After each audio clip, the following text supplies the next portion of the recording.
Hi, I'm Lara O'Reilly, Senior Editor at Business Insider. I'm here with Andrew Sherrard, CMO of T-Mobile in the US. How are you doing, Andrew? Thanks for joining us. I'm doing great, thank you. It's good to be here. Fantastic. So tell me, what has been your highlight of today at CES? Oh, our highlight has to be Un-carrier Next. We just announced a bunch of fantastic news.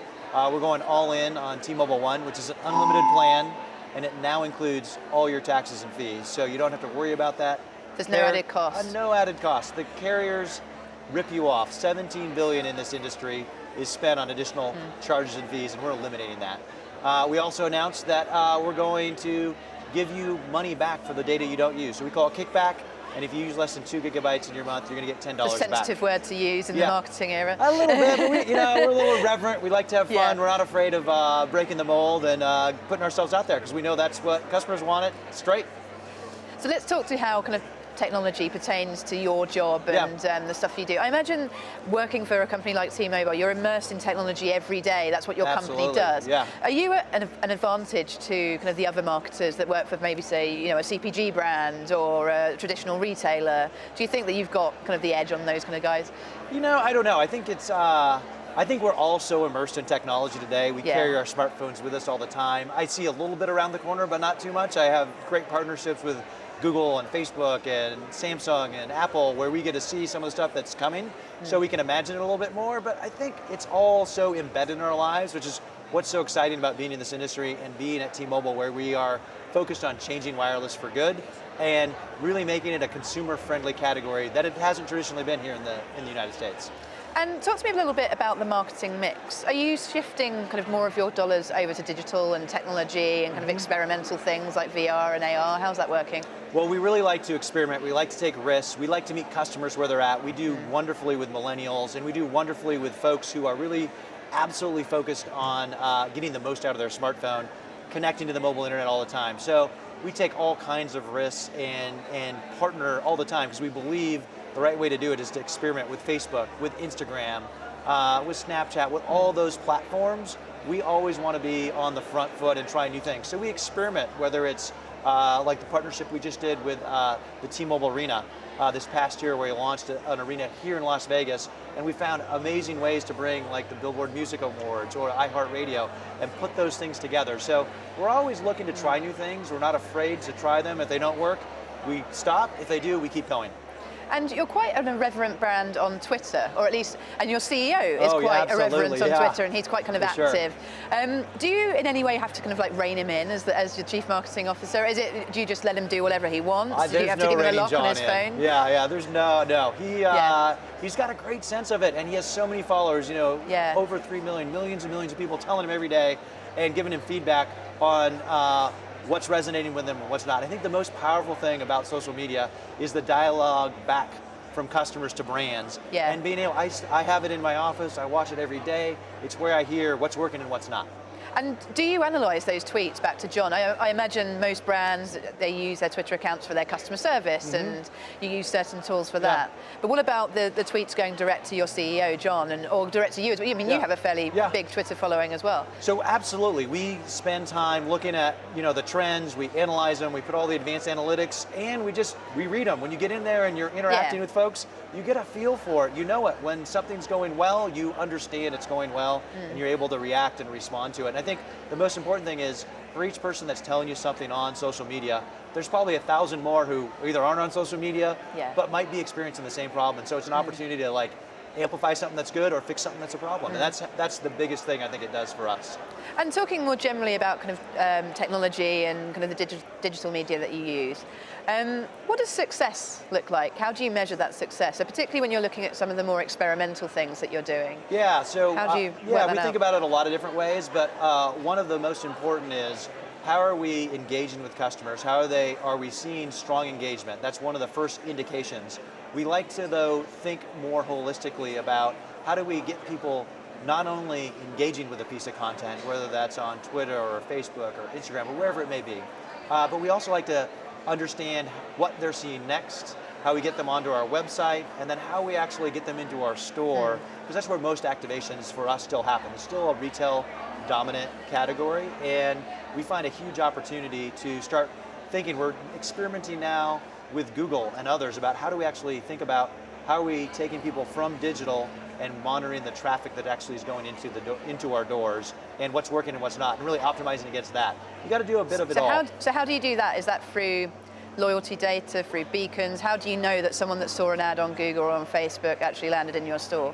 Well, that's where we're going to have to partner with those guys and those platforms, and they've done a lot of work to understand when people are showing up and where they're showing up, and how they've actually been able to look around and map different retail locations and see when someone's actually in the door. And so that's what we're working with them to partner with them to do. It's some of our data on the network side, some of their data, and putting that together in the right way, absolutely respecting privacy and all those other things, but understanding what's working and what's not. Because it comes down to giving customers information they want and value. Sure, you're only doing it so that you can fine-tune your marketing and your customer service and so Absolutely. on. Is TV still really important for T-Mobile? It is. Actually, it is one of the, we measure everything, and it actually is one of the highest return on investments we have. TV is important. It's a place where you can get mass reach. You can see it the next day, the next week, when you've got something that's working really well, you've got a great spot out. But it comes down to the same thing, telling a great story, giving relevant information, engaging customers, and we're an irreverent and fast-moving brand, so we always look to start things with TV. Now, what we've done differently is we engage in social in a lot heavier way now than we used to, and tie social and TV together in really unique and fun ways. That's interesting. Yeah. And in the past, you've gone quite big on the Super Bowl, haven't you? And you've done some quite memorable ads with some memorable people in them. Why do you think that's still such a massive opportunity for a marketer? It's a lot of money, right? More north of 5 million for a 30-second spot. So why is it still worth it? We love being at a place and time. The Super Bowl is a unique moment where everybody is there, hundreds of millions of eyeballs glued to the TV, and they want to watch the marketing. It's kind of a challenge as a marketer to come with something creative and on brand and funny and memorable. And so we take on that challenge every time. We think we've had great success in the past thanks to our agency and partners at Publicis. And obviously, when you get a moment like that, you want to hit it, and you want to hit it out of the park. And so it's a great way to engage people. And you can't, there's nothing like the scale of the Super Bowl. You want to make a statement about your brand, do it on the Super Bowl.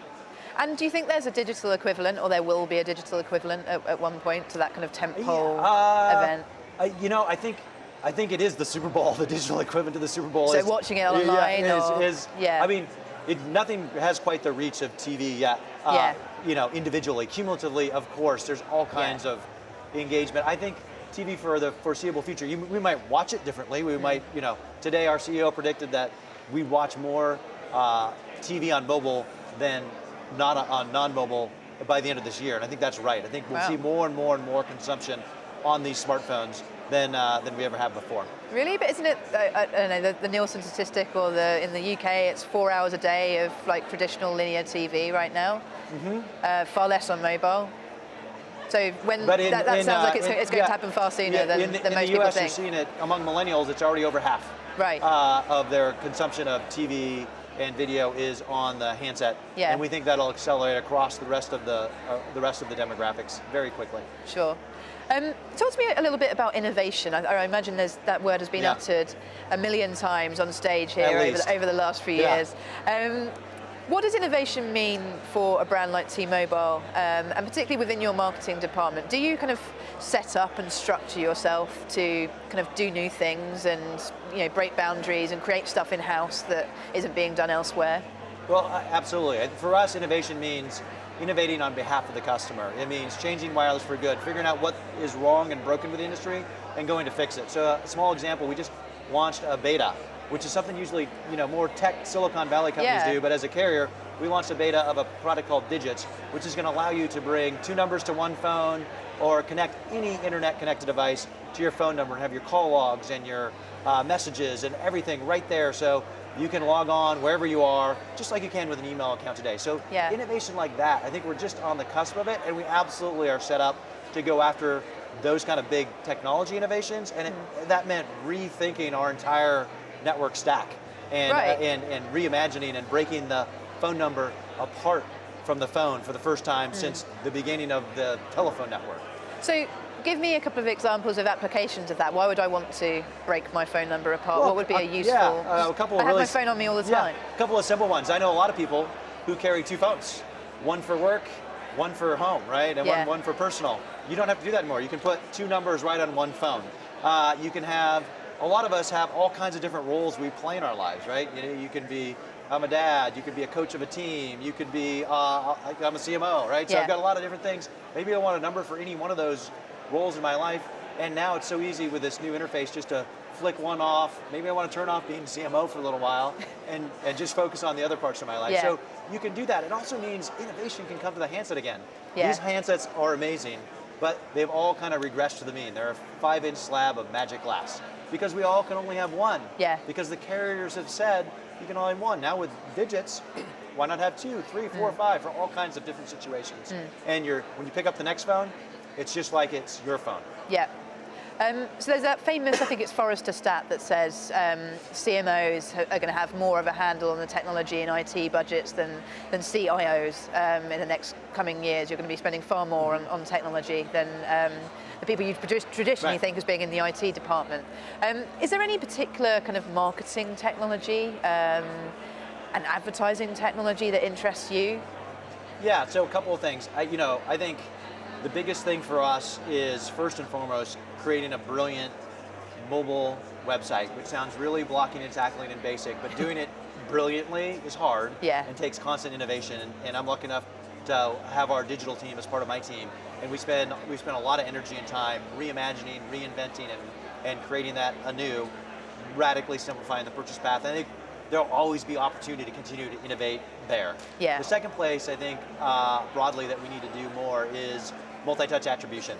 So thinking about all those different places we're hitting people on search and on Twitter and on Instagram and wherever we run into them, and start to learn more and more about them and slowly learn who Andrew is and what his interests are, and starting to create those personalized moments and move them through that messaging journey and funnel and into our stores for activation. So I think multi-touch attribution is the second big area, and there's lots of things underneath that, from how do you create uniform identity and think about how you know that? How do you have the right prospect database and think about how that comes to life within our company? So all kinds of fascinating, and I think transformational things that'll hit both our team and marketing more broadly in the next 2 to 3 years.